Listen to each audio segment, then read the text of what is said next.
Growing your business is tough, but don't worry, we've got you covered. We interview industry experts on how they've solved their most challenging business problems in SaaS or e-commerce. No fluff, just step-by-step playbooks to help you dominate your market and crush the competition. This is the How We Solve podcast. Here's your host. So welcome to another episode of the How We Solve podcast. Today we have a buddy of mine on the call, which his name is Stephan Spencer. He's the co-author of the Art of SEO, and he hosts two awesome podcasts which are widely popular. He had a ton of really cool guests on there. One is Get Yourself Optimized, all about geeking out on how to optimize yourself in all shapes or forms, mentally, physically, productivity, etc. And then Marketing Speak, this other podcast, he also has an SEO agency, and he's a crazy networker. He's part of a lot of masterminds, and he invited me into a few. Thank you very much for this, and I'm excited to have you on the show. I'm excited to be here. Thank you for having me, David. So which problem are we solving today? Let's solve the YouTube problem. YouTube is the number 2 search engine, and it tends to get neglected by a lot of marketers, a lot of business owners. It's such a great opportunity. You can build rapport and relatedness and add so much value by delivering videos, and they're spending minutes or tens of minutes connecting with you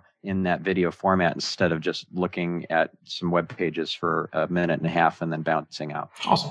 Cool. Let's drill right into this. What's the first step on how do you optimize your channel? How do you get started? Maybe in context of having a podcast, because, we're also having a podcast and we're kind of neglecting YouTube. We just upload audiograms right now, I think. And I think there's a lot of room for optimization. So I'm very curious to learn from you. Yeah.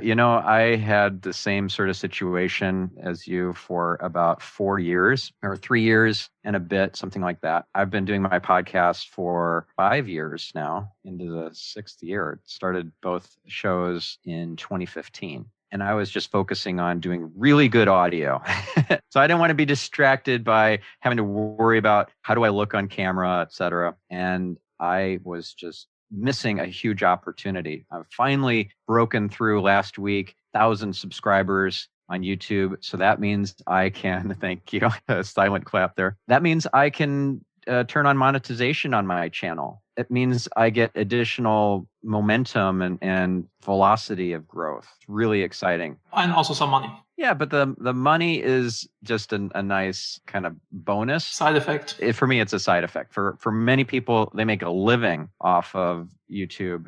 It's pretty incredible. I have friends who are big YouTubers and clients as well. Daryl Eves, for example, is a client. He's huge on YouTube. He's actually the founder of VidSummit, the place to go if you're a YouTuber and you want to learn new strategies to grow your channel and watch time and all that. Which I assume is online now, so vidsummit.com? It is online now, yeah. Pretty amazing. The stuff I've learned even in just the last few months from some of my friends like Evan Carmichael. I'm in Genius Network. As you know, I've told you multiple times, you got to join that one, run by Joe Polish. Evan Carmichael is also a member of Genius Network, and he is a wizard at YouTube optimization. I've learned so much from him. He's got 400 million now, I think he's hit, views on his YouTube channel. Pretty amazing. So many nuances that make a world of difference. So for example, if you're probably neglecting your thumbnails, but these are your secret weapon, and that's really step 1 to massively growing your YouTube presence, is to create a thumbnail template that if you look, for example, at Evan Carmichael's channel, you'll see all of his videos have a similar style to their thumbnail. Is it Evan Carmichael on YouTube? Yes. So youtube.com/Evan Carmichael. Yeah, that's another little trick. Do figure out what your YouTube short URL is. Right? So mine is youtube.com/Stephan Spencer. And that is so much easier to just say on a podcast interview or to direct people in a radio ad or whatever it is. Oh, here's another thing about your promoting your YouTube channel in various places, especially online where you can link to it. Link to the version that has question mark at the end with sub_confirmation equals 1. What happens then if somebody clicks on that link, they get the pop-up on YouTube. So the channel loads but then a pop-up shows up that says confirm that you want to become a subscriber, and so that will speed up your growth rate. I think actually Sayed, it's our mutual friend Sayed Balki, who runs Start with Beginner and a boatload of other companies, I think he built a WordPress plugin. So when you embed a video in your site and you click on play, that automatically asks for this subscribe thing. So just like very simple, just kind of linking to that URL, but very powerful. Yeah, and well, if you're going to go to the trouble of adding this sort of thing to all of your YouTube channel links, you might as well also, anytime you're embedding a video on a YouTube video on your website, add to the YouTube URL &rel equals 0. So after the V equals whatever the video code is, &rel equals 0 turns off related videos at the end that bring up competitor videos. It won't turn off related videos altogether. It used to, but now those related videos will only be yours. Oh, wow. From your channel. So yeah, that's also super important. You don't want to promote the competition. Yeah. But here's the thing too that people don't realize when they're embedding YouTube videos. They think, oh, I'm increasing my watch time and my view count and everything. Well, you are increasing your view count. That is true. But the watch time and the algorithm of YouTube that's trying to decide who's going to get suggested, and the recommendation engine is a key component to success on YouTube. It's actually more important than the YouTube search engine, the search rankings, because probably 20 to 30% of the views and watch time are driven by YouTube search, whereas the rest of it, the majority, is from the recommendation engine. So if you really want to drive your YouTube channel growth, stop embedding YouTube videos and drive people directly to the video on YouTube with a link. And here's another thing. I also learned this from Evan. If you add ampersand list equals and then whatever the code is for a particular playlist, then when somebody is clicking through to go watch your video, they get an opportunity to binge watch a whole bunch of your videos because you've dropped them right into one of your playlists. And you probably didn't know this, you have a playlist by default, even if you've never created one. So most people forget about playlists, or they just neglect that on purpose. They don't think it's important. It's super important. But there's a play all playlist that we all have. Every channel has a play all playlist. If you go to the play all link on your homepage of your channel, you'll see a list equals whatever the code is in the URL. That code after list equals is the code for your play all playlist. And you can add that ampersand list equals and whatever that code is to any YouTube URL, including anybody else's. It doesn't even have to be your own, right? So you say, watch this video. So basically, I link a video of you. I will say, watch this video from Stephen. It's awesome. And then the following video will be my video. Exactly. Wow, that's mind-boggling. And then another one of your videos, and then another one of your videos, and then another one of your videos. That's crazy, actually. That is crazy amazing. Yeah, there's so much ninja stuff. That's super cool. So I think that's just really valuable. Thank you for this knowledge bomb. Really appreciate it. You are welcome. Yeah, so let's get back to step one, which is I took a little bit of a detour there. That was all important, by the way, so do all that even though it's not part of step one. Creating that thumbnail template and use Evan Carmichael's thumbnails as inspiration. You'll notice the head is really big. Whoever the guest is or your kind of main subject or focus of the video is, if it's you, for example, you're the only one on the video, it should be you. And take it from your video, not from the person's headshots, professional photo shoot sort of thing, because that looks too staged. It doesn't look real. People like real, raw, authentic videos. They do require professional quality audio in order to listen to the whole thing. If somebody you're interviewing has a terrible audio connection, you're interviewing them over a phone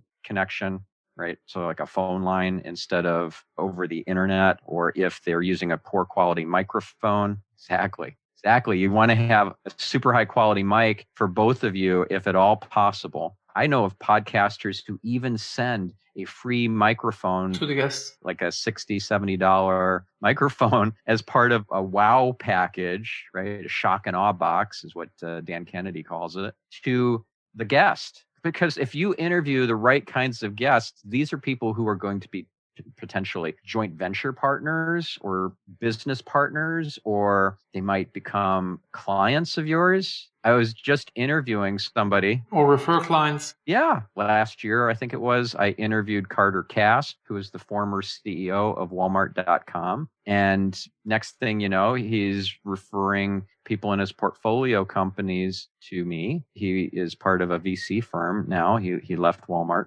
Yeah, I mean, it didn't just happen. I mean, I did drop a few knowledge bombs and things in the interview of him. I added value at the beginning. This is another thing too. If you're podcasting, have a higher intention for your interview. For example, it might be, I want to get a referral source, or I want to, help them with SEO and online marketing. So I'll interview somebody, but in the beginning, before I hit record, I'll just say, I was doing some research on you beforehand, and turns out you don't have a knowledge panel, or your Google Knowledge Panel is unclaimed. There's this little claim this knowledge panel button at the bottom of your knowledge panel. You should claim that. They're like, oh, wow, thank you. I didn't know I could even do that, right? So now I've already established providing value, my authority, and created some value for them. And of course, they're probably going to say something. And you, Stephan, being an SEO expert, you probably realize that. And I'm like, yes, I love it. Thank you for that. So if you show up with that interview, whether it's a podcast interview, or it's just a YouTube only video interview, or whatever, it's just a solo talk to the camera sort of soliloquy or whatever that you're going to post to YouTube, have a higher intention. For me, one of my highest intentions is to reveal light in everything I do, including every interview that I'm on, even if it's super technical, super geeky about SEO and Google, and maybe some search query operators to use, like site colon and in URL colon and whatnot. Like, I can get really geeky, as you might be able to tell. I still find a way to reveal light. Like I'm doing it now by talking about having that kind of intention with whatever meetings or interviews or video recordings that you're going to do. Sticking with your personal mission and vision, nerd out on during the Managing Happiness Mastermind. Yes, you've got such a great program, by the way. I love what you're up to. You're up to really great things. Thank you. Appreciate it. Thank you for joining. It was really fun to go through this with you. And just to plug for you and Managing Happiness program, it's not even just a course. It is an immersive experience, because you're helping people along the way, not just saying, here's another video to watch, here's another video to watch. It feels like a community, like a tribe, and we're all in it together, and you're part of the process. And I see you growing too. It's amazing. Oh yeah, absolutely. I mean, this is like part of it. When you teach somebody something, this helps you to understand things even, at a deeper level. So it always helps. We just launched Up Coach, and we've been like really pushing hard for 3 months. So I haven't done any Managing Happiness cohorts lately, but list is piling up. So I have to, I want to get back at it in a month or so. Yeah, the wait list is growing. Yeah. And if you want to check it out, managinghappiness.com. It's a workshop where we get together for 8 weeks, 1 hour per week, and figure out our personal mission, vision, core values, and the habits that you need to achieve your goals. Also, we figure out the goals that you have. It's fun. It brings together community, and check it out. The stuff sticks. Like the ideas around your North Star, understanding the difference between your mission and your vision, your values, prioritizing those. And it's really good. Really, really good. Thank you. My form of shining light. Keep carrying it on. Back to YouTube. Thumbnail template. And the reason why this makes such a difference is because people look at the thumbnail before they look at anything else. Way more important than the title. The title is very much secondary in comparison. If you have a compelling thumbnail that is branded to you, not over the top branded in a way that it's all just logo and stuff like that, but it is distinctive. And when somebody sees another one of your thumbnails in the right-hand side with the other suggested videos, and they just watched a video of yours, they're going to be inclined to click on another one of your videos and not one of your competitors. It's so good. So that's step one. Step two is to then A/B test these thumbnails so that they are highest performing. Maybe you have too many words in the thumbnails.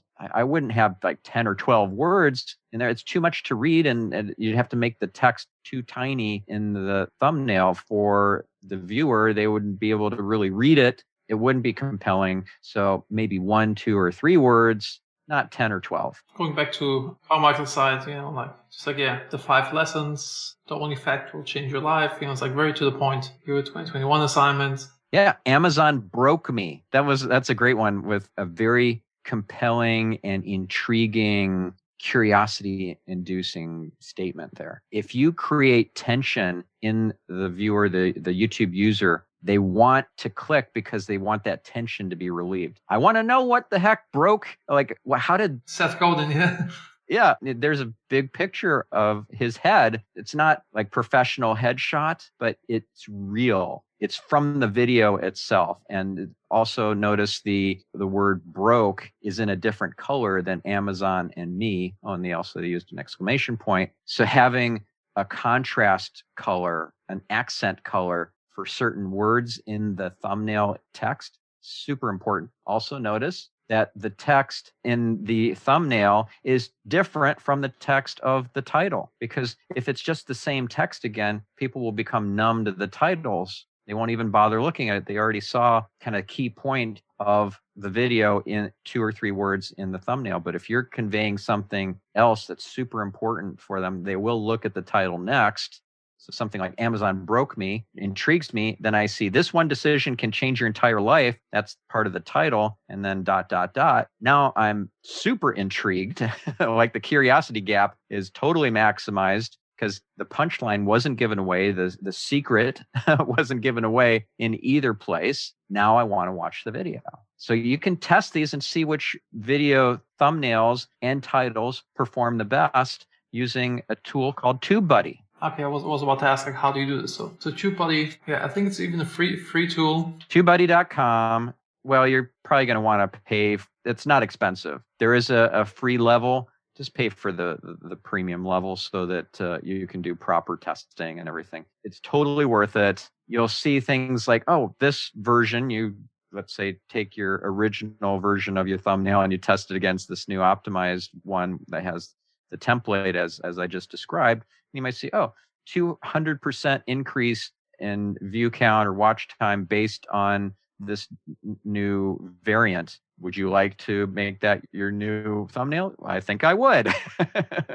And you can take videos that are 5 years old and apply the new thumbnail. You don't have to re-upload videos. You don't have to do anything other than just tweak the thumbnail. It's called a custom thumbnail. Could be like a whole like, what's it called? A productized service where you just kind of go to like big channels and be like, hey, let me just optimize all your thumbnails. It's like, it's not a productized service. It's just a service that I'm doing. One of my clients, Otherworld Computing, maxsales.com is their website. They have a very successful YouTube presence with 50 million views or whatever it is. And I'm doing the YouTube thumbnail optimization work for them right now. Yeah, me and my team. And you optimize the thumbnail and the description, I assume? Yeah, the title of the video as well. But we're starting with the thumbnails. We want to really dial that in because that is the biggest impact item. What kind of customers do you work with? Because, I assume you work with a lot of big brands. Like, kind of what's your ideal target market? Like, who do you want to work with? Who do you want to attract? My ideal target, it's not about size of the business. I mean, if it's a solopreneur who's just getting started, they probably can't afford me or my agency. But if you've got a business that can afford some marketing expenditures, then I want to work with companies that are business owners really in their teams who are focused on adding value in their market, revealing light. If you look back on the kinds of clients I had a few years ago, it was more kind of just bigger brands, and it was driven by ego. Yeah, I can put logos for Chanel, Sony, Zappos, Volvo on my website now that they've been clients. but that doesn't juice me. That doesn't excite me when I get up in the morning. When I make a difference for somebody who's, for example, saving lives, like Dave Asprey is one of my clients, and he's got such incredible information about biohacking and longevity and maximizing your health. It's powerful stuff. So I get to help amplify his message and his information. It's really cool. So anybody that wants to make a difference or is already making a difference in the world for your constituents, for your audience, I would love to help you. Perfect ICP description. Add the customer profile. Nice. Awesome. Something you mentioned before we hit record. I just clicked on the video that we talked about, and something that's, you have the coming up, and it's like a snippet of the most valuable thing that's in the video. You mentioned this before that the graph is, people don't drop off at the beginning. So it is so important. Yeah, thank you for bringing that up. There is a graph inside of YouTube Analytics. You get YouTube Analytics for free. I mean, why wouldn't you go in there and start looking at things like your watch time and audience retention and so forth? If you go into one particular video and you see the audience retention just take a nosedive in the first minute, it goes from 100% in second one to, I don't know, minute one, it's now at 30%. That's a big oops. And it happens all the time. You think, what happened to 70% of my audience? They just hated my video? No, it's just you didn't start out strong. You didn't lead with a punchy, value delivering bomb. Yeah, bomb, exactly. So take a video that you've already produced and you're thinking, okay, it's ready to upload, and re-edit that, have your team re-edit that, and take the most compelling bit from that video and put it at the beginning. You might say, well, how do I know what the most compelling bit is? You could re-listen to it, or you could upload a version of it, kind of a draft version, that you get some intel from your audience. Because if the audience retention graph nosedives and then people are watching most of the rest of it, but it's still going to go down over the course of the video, do have at least I'd say a 10-minute video. 2 or 3 minute videos do not perform well on YouTube. People are not looking for those little tiny snack videos. Nobody wants one little cracker. They want like the Super Bowl Sunday sort of all the snacks on the table sort of situation. So give them meaty, longer videos. But you'll see in the audience retention graph these little anomalies in the video where the retention graph goes up a bit. And you're like, how did that happen? They re-listened to that bit of the video. Like, what was that? Oh, that was good. I got to rewind that, listen to that little bit again, maybe write it down, or at least re-listen to it so I get it in my head. Those knowledge bombs or sound bites or really compelling little bits are perfect for social media, excerpt videos. I know you do those. Post natively those little videos to LinkedIn and Facebook and Instagram and so forth natively. Don't drop a YouTube link on another social platform. YouTube is the enemy to the other social platforms. The algorithms of LinkedIn, et cetera, will dial down the reach of a YouTube link. So I think any link, right, is like, it's always better if the link is in the comment, because every platform wants to keep people on the platform. Exactly. Yeah, it's a not walled, but it's a manicured garden where they want you to stay within the nice area there. And so if all of your social posts are links out, the algorithm, whatever it is, LinkedIn, Facebook, et cetera, Twitter, it's not going to like you. It's not going to like what you post, I should say. It likes you. Don't be lazy. Don't use like some social media tool, just like distributes it. Go to the platform and upload it there. I guess that's the message. I use Meet Edgar. My team does. It's great. It allows you to reuse old social posts. But the trick is to think, I need to figure out, let's say half of the time at least, what I'm going to post that keeps people within the platforms. For example, a quote that's just a text quote without a link out. One of my favorite quotes from The Art of War is, which from Sun Tzu, ancient, amazing book, is tactics without strategy is the noise before defeat. Love that quote. So you drop that as a tweet without a link to the Art of War website or book on Amazon or whatever. That's cool. People can just Google for the Art of War if they're intrigued enough to buy it, and the algorithm will reward you. Oh, here's a text tweet that seems to be getting a lot of traction. Well, let's give it a lot more visibility and reach. But if it were a link out, then the algorithm has these competing priorities. Well, if we give it too much reach, and then we lose a lot of our captive audience because they drop out of the platform, and who knows if they're coming back to Twitter today. So makes total sense. Yeah. Do put your homework into this, and image posts, tweets, etc. as well, and do really well. Native video, as I said, uploaded, that keeps people in the platform. For what you do with your agencies, do you also take care of the video process, or is this part what the client does? I do. Sometimes the client handles that. In the case of Otherworld Computing, they're a huge company, so they can have a whole video team. So I just tweak stuff. In the case of some other clients where it's a much smaller company, like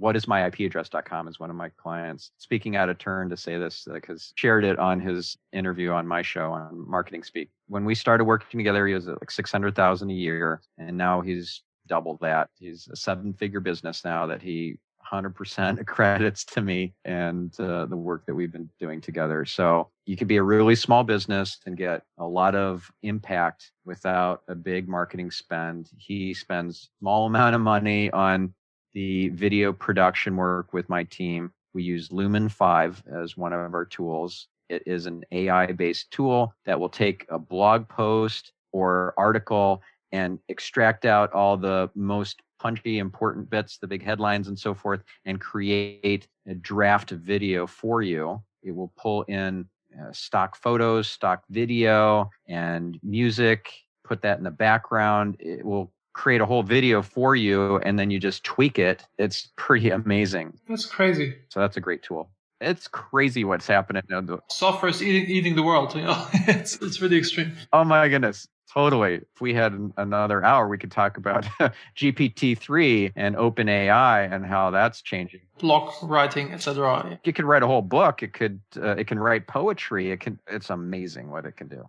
Again, bringing up Sayed, he had access to it, and he showed me some things like how to come up with blog ideas, blog post ideas based on certain things, and it's really extreme. The headlines that it writes, etc. It's really blew me away what this can do. Well, if you're curious to see some creative work by this AI, Google Elon Musk poem GPT-3. There's a poem about Elon Musk. The input was a poem about Elon Musk and SpaceX and building rockets and Tesla and solar power and so forth. Make it in the style of Dr. Seuss, and I forget, there were a couple other instructions. It was amazing what it came up with. It was essentially a Dr. Seuss story poem that was clever and cute. And there's this one line, I just love it. And if you don't, I'll Mars rover you or something. I'm just like, wow, that is so cool. That was an AI. You can't just find that on the internet and copy and paste that in. It had to do some quote unquote thinking to put all that together in such a creative way. Really cool stuff. Yes, I'm very curious how the world will shift with this. But yeah, this is like a conversation for another time. Yeah, Lumen 5, I'll definitely check this out. And also, I used TubeBuddy like a long time ago, but it's time to. Yeah, it has keyword research in it too. So you can see what people are searching for on YouTube. People search differently on YouTube than they do on Google. So if you're using Google-specific keyword research tools without checking a YouTube tool, you're seeing skewed data. People are looking for how-tos and for tutorials and screencasts and all this on their YouTube visits, and not so much when they're searching on Google. So yeah, and more transactional stuff on Google. I personally also search a lot on YouTube for some reason. It's just like easier for me to I'm a more audible visual person versus actually more audible. So I like to hear things. Even I listen to it often like at 2x the speed. But so since you gave a lot of cool tools away, are there any other amazing tools? Lumen 5, TubeBuddy. What else is in your arsenal of? I guess for the thumbnails, something like Canva, I guess, or Photoshop, or you can use Canva or Photoshop, or I outsourced the creation of the thumbnails to Studio One Design, which is one of my secret weapons. I love what they do. They're amazing. All my websites are designed by them. I have 7 different websites that have been designed by Studio One. and had their founder, Greg Merrilees, on Marketing Speak. Great episode, all about conversion-focused design. There's so much gold in that. And yeah, all my clients, I send them to Studio One. Just Google for Studio One Design. Apparently, there's also an architecture company in Bodrum where I live that's called Studio One Design, but I found the website. So Studio, the number one, design.com. Yeah, and tell them I sent you. Yeah. And so that's a secret weapon. Don't have it look unprofessional. Have a professional make it look professional. And so, yeah, website design, thumbnail design, logos, business cards. Yeah, they do all that.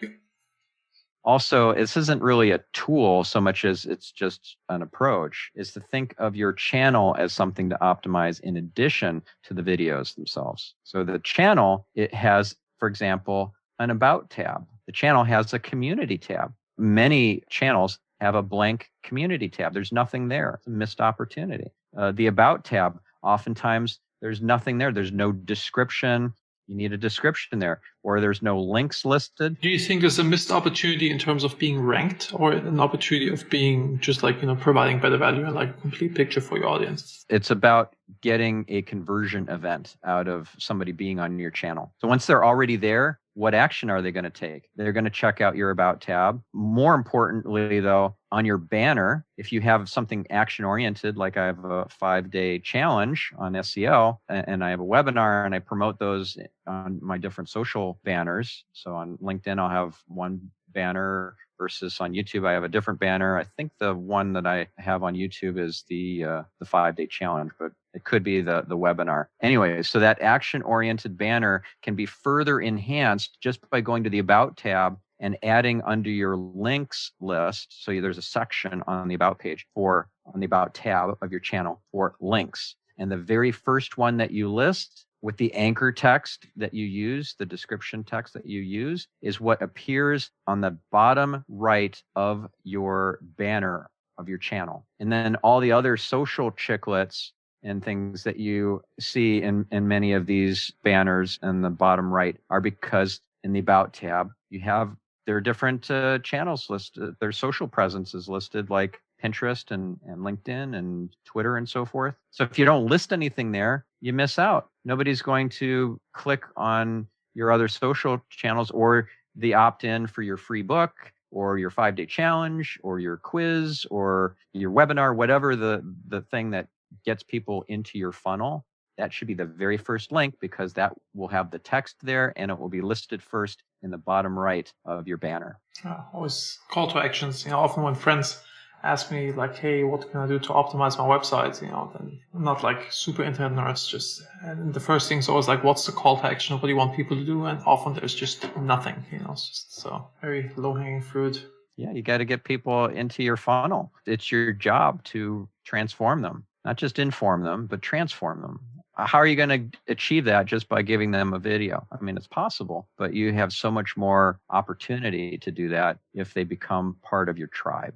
Get them on your email list, maybe give them a strategy call, get them into a course funnel, for example, and they consume a free course and then they upgrade or get upsold to a paid course of yours after that, right? Even just if you are podcasting and like you, doing audio only podcasts, now you're going to start hopefully doing these video based and then uploading them to YouTube. Again, make sure that you start with something really punchy from somewhere in the middle of the episode, at the beginning of the edited video. But if you, for example, here's another tip. If you take the live stream recording that you do on, say, Instagram Live, people are probably saying, well, what about YouTube Live? Why wouldn't I just do YouTube Live? Because YouTube Lives get buried by the algorithm after the live stream is finished. Nobody likes watching live streams on YouTube after the fact. The algorithm knows that, and so the algorithm buries those. If you are just really focused on getting people during the live stream and that's it, you don't care about after the fact, fine, go live on YouTube. But presumably you want this to be an evergreen video that delivers value for months or years to come. Therefore, just make sure you got this recorded.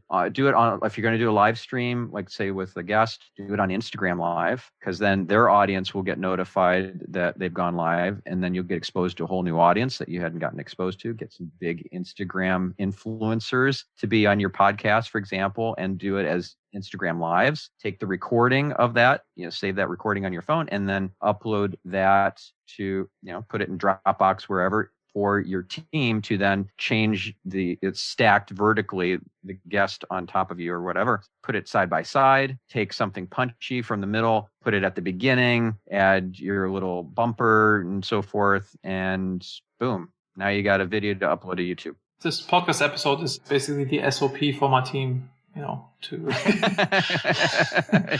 You're welcome. So everybody, thank you very much. So everybody on the team will watch this show for sure. Well, that's awesome. Just like technical questions when you're doing Instagram Live, you just use your Apple AirPods type of things, or like do you? You know what? If you want to do this right, you'll use your high quality microphone, hook that up to your phone, and also hook up a really nice camera. But how do you do this on Instagram Live? So you just Google it. Hooking up a USB mic, for example, for Instagram Live. Right? Query like that will give you a how-to video on how to do it. Just like can't imagine how to do it with a camera, but I'll look into it. I'm sure I've started the process of watching a video about how to hook up the microphone. I didn't start the process of looking how to hook up a webcam. Maybe it's not possible, but I'll try then. Yeah, if it is. If you don't have a good camera on your phone and you can't hook up an external camera, then invest in a new iPhone. Actually, just talk about new iPhones. I just got mine like 2 days ago, and I haven't had an iPhone since Google Glass came out. This is when I switched to Android, to use the Google Glass like a long time ago. So you got tired of the dark side. I'm happy to hear that. No, it was not about the dark side. It was about being called Clubhouse. Yeah, it's the latest rage. So it is. It is amazing. It's a little addicting, and it's a huge time suck. So you gotta be careful about that. Yeah, I'm using it instead of audiobooks. So when I walk the dogs, when I go for a run, when I work out, so it's like my audiobook replacement, Clubhouse right now. Yeah, but you got to be in the zone every time. If you just want to be a lurker or a consumer. Right now, I'm just lurking. Yeah, and right now I'm lurking because it doesn't really work that way. Well, you think you're lurking, and then somebody notices you who's a moderator and says, "Oh my God, that's David Hensel. David, I just promoted you to moderator. Welcome. Can you give a little intro about yourself? We've got 500 people in this room." Happened yesterday night at 2 a.m. and my wife was next to me in bed sleeping already. I was like, can't do this, Oh my goodness. Yeah, that's funny. It totally happens all the time. Cool. You're going to be on stage all the time. Yeah, looking forward to it. It's new. I just got it yesterday, so I'll explore. Thank you very much. This was very useful. Thank you for our new SOP. If you don't have it as an SOP yet, I can send you the typed out SOP draft. Once we're done with this, I'm going to implement it, but I'm sure you have it. Oh, that's funny. Okay, I would like to see your SOP. You should post it to this episode for the show notes. Oh yeah, that's a really good idea. Yeah, don't just share it with me. Let's share it with the world. And if somebody wants to reach you, wants to work with you, the podcasts are Optimize Yourself, and the other one is Marketing Speak. So getyourselfoptimized.com. Oh, Get Yourself Optimized. You just switched the name from, it used to be Optimize Yourself, right? The Optimized Geek. Oh, the Optimized Geek, yeah. And I realized I'm alienating people who don't identify as geeks. So it's now Get Yourself Optimized, and then the other show is marketingspeak.com for that one. And my agency, netconcepts.com. So we got a brand new website that'll be live by the time this episode airs. So I'm very excited about that, for netconcepts.com. And then if you want to work with me personally, like coaching or SEO training or whatever, stephanspencer.com. Awesome. And you also have a challenge for people you mentioned before, and we showed it on screen because it's this. Yeah, 5-day challenge. It's a 5-day SEO challenge. If you go to stephanspencer.com/5-day challenge, all one word, the number 5, so 5-day challenge, that will take you into the indoctrination process for doing the 5 days. It's really valuable, and it's not super technical, so you don't have to be a tech wizard in order to get a lot of value out of it. Awesome. Stephan, always a pleasure. Thank you very much for joining. Hope we get to meet in person again very soon. Thank you. This was a lot of fun. I hope so too. Ping you once I have the SOP in my hands. Keep revealing light in the world. You're doing a great job. Likewise. Take care. Is your sales team spending too much time researching leads and accounts? We take over all the labor-intensive sales development tasks so your team can focus on building relationships and closing more deals. We don't just build lists. We take a strategic research-based approach to find your team qualified leads every day. Ready to start? Schedule your free consultation at taskdrive.com. That's taskdrive.com. Thanks for listening to the How We Solve podcast. Dominate your market and crush the competition with our step-by-step playbooks.